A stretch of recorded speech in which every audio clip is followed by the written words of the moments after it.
சப்பாத்தி பூரிக்கு சென்னா மசாலா செய்யலாம். ஒரு கடாயில் எண்ணெய் ஊற்றி வெங்காயம், தக்காளி, இஞ்சி, பூண்டு இதெல்லாம் போட்டு கிண்டி விட்டுட்டு இது கூடவே 1 ஸ்பூன் கொத்தமல்லி, 1/2 ஸ்பூன் பெருஞ்சீரகம், 1/2 ஸ்பூன் ஜீரகம், 1 ஸ்பூன் மிளகு, காரத்துக்கு தேவையான அளவுக்கு வரமிளகா தான் காரம், எந்த அளவுக்கு காரம் வேணுமோ அந்த அளவுக்கு போட்டுக்கோங்க.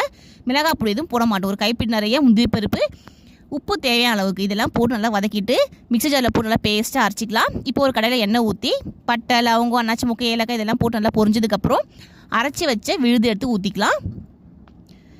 இப்போ சென்னா 8 மணி நேரம் நல்லா ஊற வச்சு குக்கரில் வச்சு நல்லா வேக வச்சு எடுத்து வச்சாச்சு. இதையும் தூக்கி இது கூட போட்டுக்கலாம். இது கூட 1 ஸ்பூன் கரம் மசாலா, 1/4 ஸ்பூன் மஞ்சள் பொடி போட்டு நல்லா கிண்டி விட்டுட்டு நல்லா கொதிச்சதுக்கப்புறம் லாஸ்ட்டாக கஸ்தூரி மெத்தி வச்சுருந்தா போட்டுக்கோங்க. நல்லா டேஸ்ட்டாக இருக்கும். அது இல்லைன்னா பரவாயில்ல, கொத்தமல்லி தழை கூட போட்டுக்கலாம்.